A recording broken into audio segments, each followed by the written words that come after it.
Merci Seigneur. Nous voulons te connaître plus.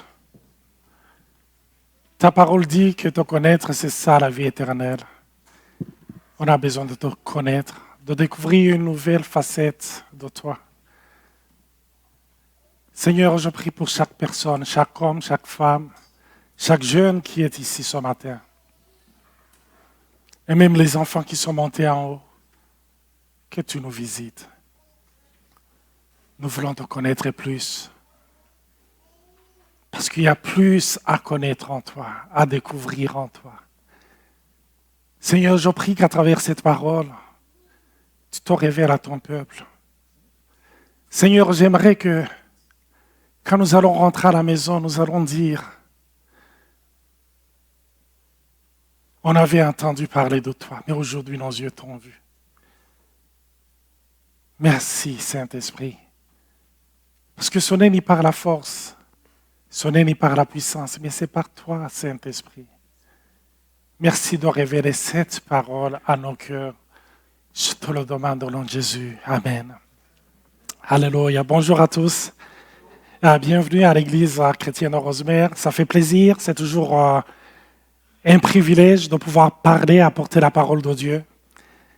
Imaginez Dieu qui choisit un homme qui est limité pour apporter sa parole illimitée. C'est extraordinaire. Alors, mon thème de ce matin, c'est « Qui a cru à ce qui nous était annoncé ?» Il y a, je pense, 2 ou 3 semaines, c'est Stéphane qui avait apporté la parole et ça m'avait vraiment touché. Et depuis 2-3 semaines, je réfléchis, comme disent les Québécois, ça vient me chercher. Et je me pose la question, parce que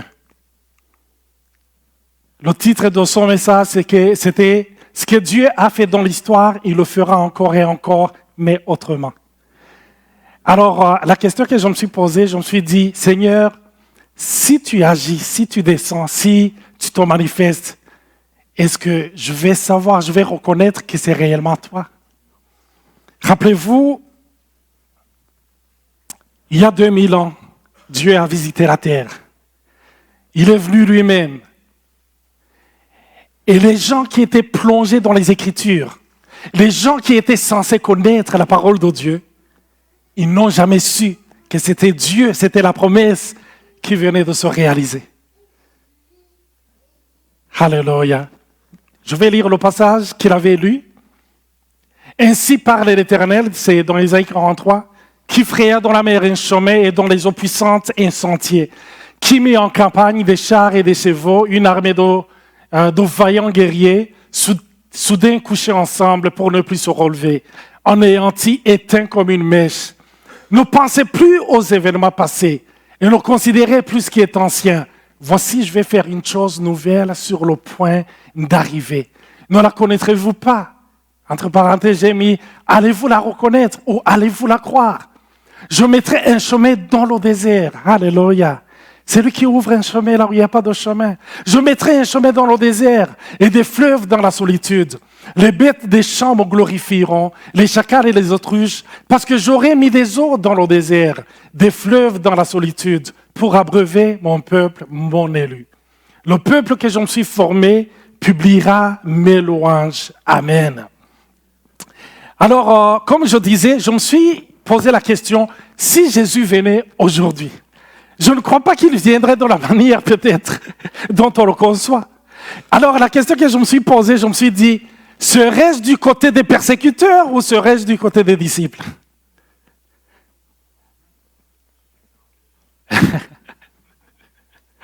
J'espère que je serai du côté des disciples.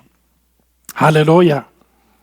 Et quand je lisais les Écritures, je lisais dans Luc chapitre 19, quand Jésus arrive et qu'il voit Jérusalem, avant qu'il aille sur la croix, la parole de Dieu nous dit qu'il a pleuré. Il a pleuré sur Jérusalem. Il a dit, si tu avais su le jour de ta visitation. Et il a commencé à confesser ce qui allait arriver à Jérusalem. Il ne restera point pierre sur pierre, parce que vous n'avez pas connu le jour où vous avez été visités. Et vous savez, quand on a marché avec Dieu, quand on a été avec Dieu, et quand on a vécu certaines expériences avec Dieu, souvent on croit qu'on maîtrise Dieu. Mais j'aimerais vous dire, Dieu ne peut contenir dans aucun des cadres dans lesquels nous essayons de nous mettre. C'est pour cela qu'il faut être dans l'esprit de dire, Seigneur, étonne-moi, surprends-moi. J'ai besoin de savoir, j'ai besoin de connaître. Je ne connais pas toutes tes voies. Parce que la parole de Dieu nous rappelle, ses pensées ne sont pas nos pensées, ses voies ne sont pas nos voies. C'est pour cela qu'on a besoin que l'Esprit de Dieu ouvre les yeux de nos cœurs pour qu'il puisse nous donner cette révélation. Et quand je réfléchissais aux gens qui ont marché avec Dieu, il y a quelqu'un qui m'est venu à l'esprit, c'est Moïse. Moïse, la parole de Dieu elle-même témoigne. Vous vous rappelez quand son frère et sa sœur se sont opposés à lui parce qu'il s'était marié à une étrangère. La parole de Dieu nous dit, Dieu les a visités et Dieu leur a dit, moi quand je parle à Moïse, je parle avec lui face à face. Quand je vous parle à vous, je parle en songe. Mais avec lui, il y a quelque chose de spécial. Moïse est quelqu'un de spécial. Il vit une relation spéciale avec moi. Mais la parole de Dieu nous montre, un jour, alors qu'ils sont dans le désert, le peuple commence à se lamenter. Il commence à dire, pourquoi tu nous as fait quitter l'Égypte? Il commençait à regretter les viandes d'Égypte, les oignons d'Égypte, les concombres d'Égypte. Et la parole de Dieu est descendue. Dieu a parlé à Moïse, il a dit, je vais nourrir ce peuple, je vais leur donner la viande. J'allais dire que ceux qui aiment le barbecue disent Amen. Je vais leur donner la viande, non pas un seul jour, non pas une seule semaine, mais un mois entier. Et Moïse, on parle de quel Moïse? C'est lui qui a vu la mer rouge s'ouvrir en deux. C'est celui qui a vu l'eau sortir du rocher. C'est celui qui a vu les 10 plaies en Égypte. Il dit, Seigneur, as-tu regardé les gens qui se trouvent ici? Il y a autour de 600 000 hommes de pied, sans compter les femmes et les enfants. Et tu dis que tu vas nous donner de la viande. Mais c'est quelqu'un qui connaissait Dieu. J'aimerais que le Seigneur nous amène dans les eaux profondes pour que nous puissions expérimenter ce que nos yeux n'ont jamais vu, ce que nos oreilles n'ont jamais entendu, ce qui n'est jamais monté dans nos pensées. Alléluia. Et Dieu lui dit, est-ce que ma main est trop courte pour agir? Quand je parlais aux gens, quand je réfléchissais aux gens du passé, il y a quelqu'un d'autre qui m'est venu à l'esprit, Samuel. Samuel, c'était un prophète en Israël. Et c'est quelqu'un qui avait un bon témoignage de tout le peuple. Parce que vers la fin de sa vie, il a réuni tout le peuple et leur a demandé, y a-t-il quelque chose de fautif que j'ai commis à vos yeux? Et tout le peuple a dit, non. Tu as été clean toute ta vie, tout était bien. C'est quelqu'un qui était habitué à écouter la voix de Dieu. C'était quelqu'un qui avait marché avec Dieu. Rappelez-vous, il a commencé à écouter la voix de Dieu quand il était enfant. Mais un jour, Dieu lui dit, je vais faire une chose nouvelle. Je vais remplacer le roi Saül. Je vais vous donner un nouveau roi. Et il l'envoie plutôt dans la famille d'Isaïe. Et la parole de Dieu nous dit, quand il est allé, celui qui est habitué à la voix de Dieu, celui qui est habitué à la manière dont Dieu agit, il arrive, quand il voit le fils aîné, il se dit, certainement c'est celui-ci. Parce que rappelez-vous, c'est Samuel, le même Samuel qui a oint le roi Saül. Et quand on décrit le roi Saül, on disait qu'il dépassait de la tête les autres peuples, les autres gens. Donc dans sa tête, ce que Dieu a fait avec Saül, c'est ce qu'il va faire. Comme Moïse a dit, même si on prenait tous les brebis, on prenait tout ce qu'on a ici, même si on prenait tous les poissons de la mer, ça ne va pas être suffisant. Donc, ses pensées, c'était par rapport à ce qui se trouvait sur la terre, les brebis, les bœufs. C'était par rapport à ce qui se trouvait dans la mer, les poissons. Et Dieu a exaucé en lui envoyant la réponse qui vient du ciel et les oiseaux. Dieu a toujours une voie auquel on n'a pas pensé. Alléluia. Et Samuel, il voit le fils aîné, il dit certainement c'est celui-ci. Mais Dieu dit non. Le deuxième, le troisième, jusqu'au sixième. Et il n'y avait aucun autre garçon. Samuel se dit, mais qu'est-ce qui se passe? Suis-je dans la bonne famille? Est-ce que je me suis trompé? Non. Tu t'es pas trompé. Et il a dit, y a-t-il un autre garçon qui te reste? Il a dit, oui. Il y a un jeune que j'ai envoyé garder le troupeau. Il a dit, amène-le. Il n'avait rien de physique. Il n'y avait rien de palpable. Mais la parole de Dieu a dit à Samuel, Samuel, vous regardez ce qui est apparent, ce qui saute aux yeux. Mais moi, je regarde au cœur. Alléluia. Peut-être qu'il y a des gens ici qui se regardent physiquement dans le miroir, qui disent, Dieu ne pourra jamais m'utiliser. Toi, tu regardes ce qui saute aux yeux, mais lui regarde ce qu'il y a au cœur. Amen. Alléluia. Je vais faire une chose nouvelle. Allez-vous la reconnaître? Allez-vous la croire? Et je pense également à Sarah. La parole de Dieu nous dit que l'ange de l'Éternel est allé visiter Abraham. Abraham les a accueillis. Ils ont mangé.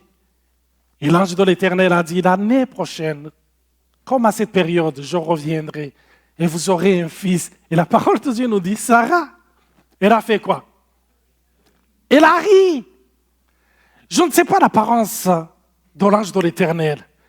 S'il était un vieux, peut-être Sarah s'est dit, peut-être que sa vision est maganée.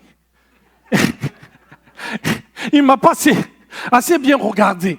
Peut-être s'il avait l'apparence d'un jeune, peut-être Sarah s'est dit, c'est un jeune rêveur. Il ne sait pas tout ce que j'ai enduré, il ne sait pas combien de temps j'ai attendu. Mais le Seigneur l'a accompli. Alléluia. Et je pense à Zacharie, c'était la même situation. C'était un sacrificateur. Au moment de son service, l'ange Gabriel le visite et lui dit, ta femme va concevoir. Ta femme va avoir un enfant. Et là, Zacharie n'en croit pas ses oreilles. Comment ça peut se faire? C'est quasi impossible. Parce que je suis un homme vieux. Il lui dit, voici le signe. Tu seras muet jusqu'à ce que ton fils vienne au monde. J'essaie de me mettre à la place de Zacharie. Je ne sais pas si ça vous est arrivé et que vous attendez quelque chose depuis longtemps.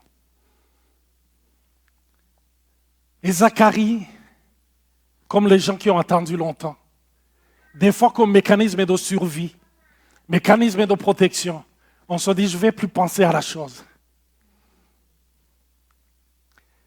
Parce que je ne vais pas me créer des attentes qui ne seront jamais satisfaites. Mais quand Dieu dit, la chose arrive. Quand il ordonne, la parole de Dieu nous dit, elle existe. Amen. Alléluia. Je me rappelle de ce qui est arrivé au temps d'Élisée. Il y a eu la famine en Israël. La parole de Dieu nous dit, il y avait un tel chaos, une telle crise, une telle famille, que deux mamans ont discuté entre elles pour manger un enfant. Imaginez jusqu'à quel point son peuple était désespéré.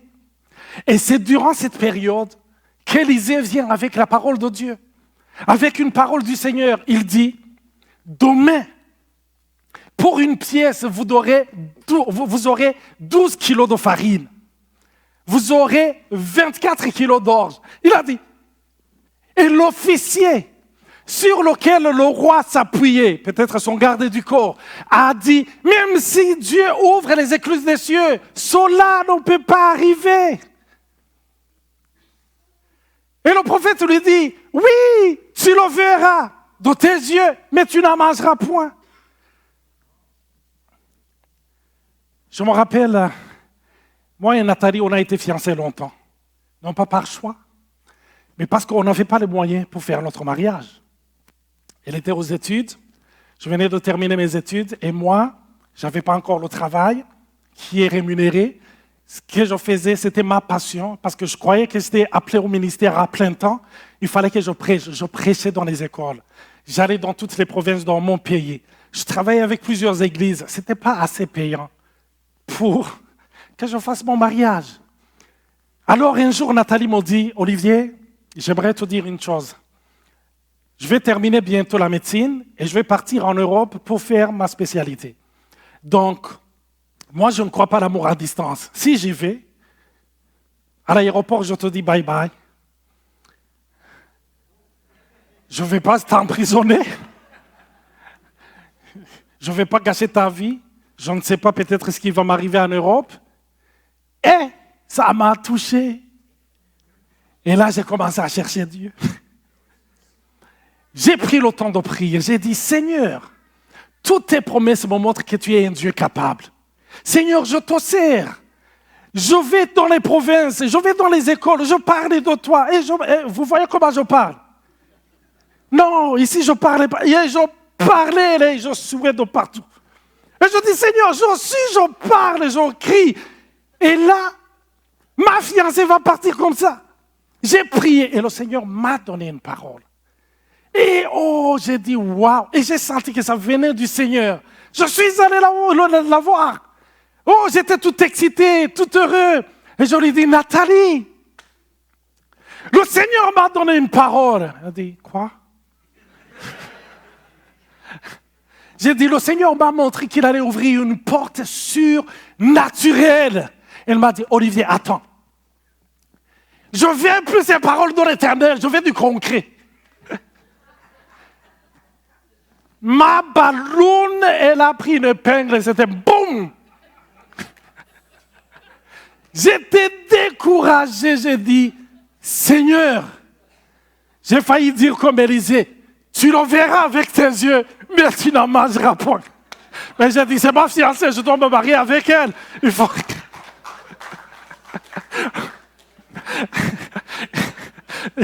faut qu'elle en mange. Amen. Mais Dieu est fidèle. En moins de 12 mois, le Seigneur nous a bénis, j'ai calculé, avec 3 années de salaire d'un médecin de chez nous. 3 années de salaire d'un médecin de chez nous, l'équivalent en argent. Un jour, peut-être, je vais pouvoir témoigner de ça, mais le Seigneur a ouvert des portes, en haut, en bas. Ça s'ouvrait de partout, le Seigneur exauçait.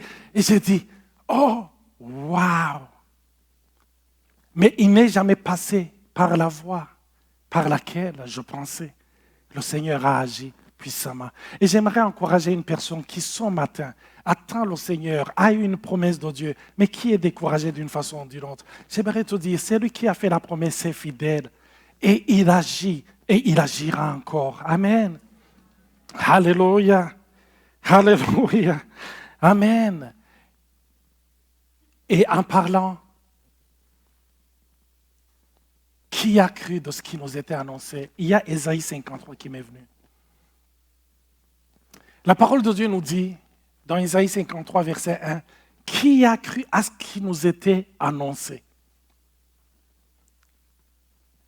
Une autre version qui dit, qui de nous a cru la nouvelle que nous avons apprise?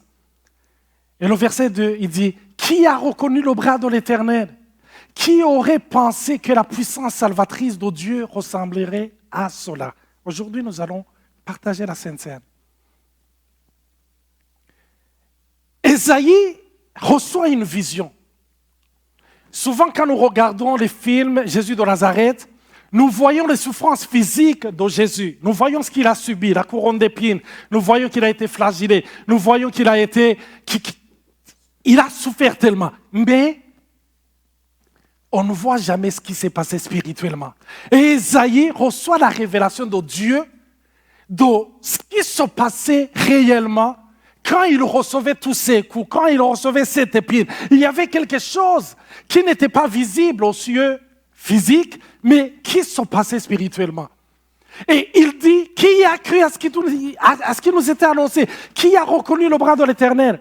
Parce que rappelez-vous, dans le jardin d'Éden, La parole de Dieu nous montre qu'Adam et Ève n'ont pas cru ce que Dieu leur avait dit. Parce que qu'est-ce que Dieu leur avait dit? Il avait dit, je vous ai créé à mon image. Mais ils n'ont pas cru ça. Et le voleur est venu. Satan est venu sous forme de serpent. Il a dit, si vous mangez de ce fruit, vous serez comme lui. Et la parole de Dieu nous dit à son point 2, il dit, qui a reconnu le bras de l'Éternel? En d'autres mots, qui a reconnu l'œuvre de Dieu? Qui a reconnu que cette œuvre est parfaite? Adam et Ève n'ont pas cru que cette œuvre était parfaite parce que Satan a menti. Il a dit, si vous mangez, si vous faites quelque chose, vous serez. Donc, ce que Dieu a fait n'est pas suffisant. Faites quelque chose pour que ce soit parfait. Alors aujourd'hui, qui croit réellement que ce que Dieu dit est vrai et qui croit que son œuvre est parfaite? Amen. Et la parole de Dieu dit, qui a reconnu le bras de l'Éternel? J'essaie d'étudier cette parole, ça fait 1 mois et demi que je médite sur Ésaïe 53. Je reviens là-dessus chaque matin. Je prie par rapport à ça. Je prie pour vous, pour l'Église et par rapport à ça. Je dis, Seigneur, il s'est passé quelque chose d'extraordinaire. J'aimerais que tu ouvres nos yeux, que nous puissions en bénéficier réellement. Et quand on parle du bras de l'Éternel, on peut le voir dans Exode surtout, on peut le voir dans Deutéronome. Chaque fois que Dieu parle à son peuple, chaque fois qu'il les rappelle ce qu'il a fait en Égypte, il dit souvent, je vous ai sortis d'Égypte avec mon bras étendu. Chaque fois qu'on parle du bras de Dieu, on parle de sa puissance salvatrice, on parle de sa puissance de délivrance. Alléluia. Et il vient de parler de son bras. Quelque chose d'extraordinaire. Mais regarde comment ça continue. Il s'est élevé devant lui comme une faible plante. C'est pour cela que c'est difficile de reconnaître que c'est le bras de l'Éternel. Parce que le bras de l'Éternel ouvre la mer Rouge. Mais là, on dit qu'il s'élève devant lui comme une faible plante. Comme un rejeton qui sort d'une terre desséchée. Il n'avait ni beauté, ni éclat pour attirer nos regards. Et son aspect n'avait rien pour nous plaire. Quand Ésaïe voit cette vision, il voit Jésus comme quelqu'un qui n'a aucune gloire. Parce qu'il le voit avec le péché sur lui. Méprisé et abandonné des hommes. Pourquoi a-t-il été méprisé et abandonné? Tantôt, quand nous allons prendre le symbole du pain et le symbole du vin, nous allons réfléchir à ce qu'il a fait. Il a été méprisé et abandonné pour que moi et toi, nous ne soyons pas seulement acceptés par les hommes, mais que nous soyons acceptés par celui qui a créé la terre et les cieux. Amen. Méprisé et abandonné. Quand tu vas prendre ça tantôt, merci Jésus, tu as été méprisé, tu as été abandonné, tu as subi le rejet. Oh, c'est pour que je sois accepté. Non pas être accepté par le Premier ministre ou les ministres, non pas être accepté par l'homme le plus riche du monde, mais être accepté par celui qui a créé la terre et les cieux. Celui-là même, il m'accepte grâce à cette œuvre incroyable. Homme de douleur et habitué à la souffrance. Quand j'étudiais ce mot « habitué », c'est le même mot en hébreu qu'on utilise quand on parle d'Adam, connu sa femme Ève et l'enfanta. Donc, ça parle de l'intimité. Ça parle de quelqu'un qui expérimente quelque chose jusqu'à ce que les deux deviennent un. Jésus, c'était un homme de douleur et habitué à la souffrance. Ma sœur, mon frère, j'aimerais te dire, il comprend ta souffrance parce qu'il l'a subie. J'aimerais le redire, il comprend ta souffrance parce qu'il l'a subie. C'est pour cela qu'on peut s'approcher avec confiance, parce qu'il sait c'est à quoi nous faisons face. Il est devenu un avec ta souffrance, semblable à celui dont on détourne le visage. Je ne sais pas si ça vous est déjà arrivé de marcher dans le métro. Des fois, tu passes à côté d'un sans-abri qui est tellement magané que quand tu regardes, tu détournes le visage. Vous êtes spirituel, vous regardez jusqu'au bout. Mais des fois, Des fois, moi, c'est on dirait que c'est une façon d'ignorer que ce monde existe. Il arrive des fois où on envoie sur Facebook des gens qui sont malades, où on fait des levées de fonds. On envoie une photo de quelqu'un qui souffre, qui est trop malade. Et quand tu regardes, tu avances vite parce que tu ne veux pas regarder. Et Ésaïe, quand il a vu Jésus sur la croix, c'était comme celui dont on détourne le visage. Quand nous allons manger tantôt, quand nous allons boire, dis merci Jésus. Tu as été celui dont on détourne le visage pour que le Père tourne ses yeux sur moi et me regarde favorablement. Alléluia. Nous l'avons dédaigné, nous n'avons fait de lui aucun cas. Mais cependant, quelque chose s'est passé. Cependant, ce sont nos souffrances qu'il a portées. C'est de nos douleurs qu'il s'est chargé. Et nous l'avons considéré comme puni, frappé de Dieu et humilié. Donc, quand Isaïe a vu ça, il a dit non, une personne qui subit ça, c'est quelqu'un qui subit toute la colère de Dieu. Oui, la parole de Dieu nous parle dans l'Apocalypse des 7 coupes de la colère de Dieu. Et Jésus, quand il a accepté la croix, il a dit qu'il acceptait la coupe. Jésus a pris toute la colère de Dieu qui nous était destinée en tant qu'humains. Il a pris tout ça sur lui. Est-ce qu'on ne peut pas dire merci? Amen, merci Seigneur. Mais il était blessé pour nos péchés. Entre parenthèses, j'ai écrit grave. Brisé pour nos iniquités, grave. Pourquoi j'ai écrit grave? Parce que tant qu'on ne comprendra jamais que le péché est grave, on ne comprendra jamais la valeur du sacrifice de Jésus. Tant qu'on ne comprendra jamais que le péché, je ne pourrai jamais m'en débarrasser par moi-même. Je ne pourrai jamais trouver le prix pour payer pour ça. Je ne comprendrai jamais la valeur et la grandeur de l'œuvre de Christ sur la croix. Mais quand je vais comprendre que je suis esclave du péché, que je ne peux pas me sauver par moi-même, que je ne peux payer aucun prix pour être sauvé, c'est là où je vais dire tout le temps, Jésus, j'ai besoin de toi. Jésus, toi seul me suffit. Toute ma confiance est en toi. Et c'est pour cela que Paul dira, loin de moi la pensée de me glorifier d'autre chose, si ce n'est la croix de Jésus-Christ. Amen. Il n'y a aucune autre raison de se glorifier si ce n'est la croix de Christ. Et je prie sincèrement que toute fierté, que tout sujet par rapport auquel tu mets ta gloire, que tu l'éloignes et que ta gloire seule provienne de Jésus. Alléluia. Le châtiment qui nous donne la paix est tombé sur lui. Mon frère, ma sœur, tu as droit à la paix de Dieu. Parce qu'il a pris tout le châtiment sur lui. Quand je lisais ce passage, je voyais les camions qui amènent le sable quand on est en train de construire, ou qui amènent les pierres, quand ils sont en train d'évacuer tout ça, de laisser tomber tout ça. Alléluia.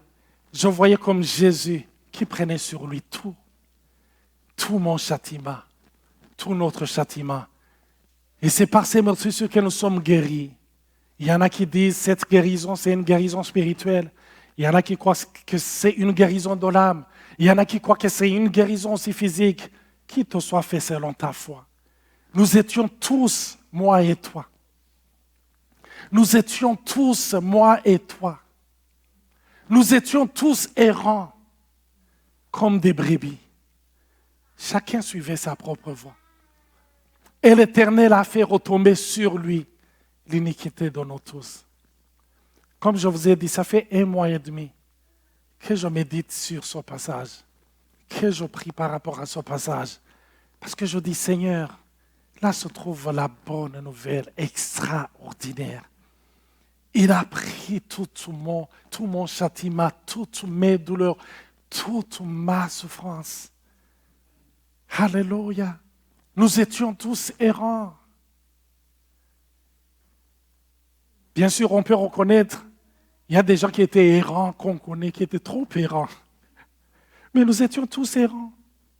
Que ce soit ceux qui étaient errants de quelques centimètres ou de quelques kilomètres, nous étions tous errants. Amen. Chacun suivait sa propre voie. Quand on envoie des fusées dans le ciel, on dit qu'une erreur de quelques millimètres à l'arrivée va constituer une erreur des centaines et des millions de kilomètres. Peu importe l'écart dans ta vie, c'est quelque chose qui nous a amenés vers une perdition éternelle. Mais tout ça, Jésus, il a fait pour que nous ayons la vie éternelle. Alléluia. Et quand on parle des grands de ce monde, ils ont laissé les symboles. L'empereur Jules César, quand on voit son buste, on voit cette couronne de laurier.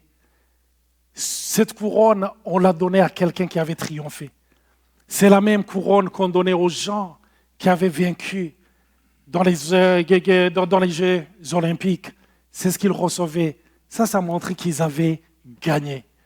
Là, on voit l'empereur Constantin, lui aussi, avec des habits qu'il a mis, des habits de royauté. On le verra aussi avec l'empereur Napoléon Bonaparte, avec un fin lin, avec ses armures, avec sa couronne, tout l'or qui est là. Ce sont des choses qu'ils ont laissées pour que quand les gens vont les regarder, vont les voir, ils vont voir leur gloire, ils vont voir leur œuvre. Et Jésus, qu'est-ce qu'il nous a laissé? Il a dit, car toutes les fois que vous mangez ce pain et que vous buvez cette coupe, vous annoncez la mort du Seigneur jusqu'à ce qu'il vienne. J'ai été tellement confus par cette phrase. Parce que je disais, Seigneur, est-ce que Paul ne s'est pas trompé? Pourquoi n'est pas annoncé la résurrection? Parce que c'est là où il y a la gloire qui est visible. Mais il dit la mort. Pourquoi la mort? Parce que sa mort, c'est notre mort. Sa mort, c'est notre justification.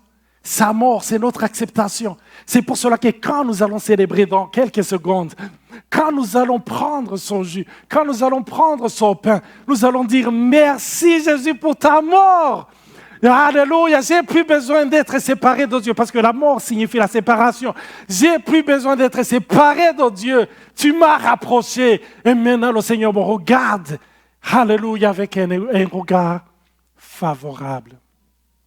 C'était ça mon message. Amen.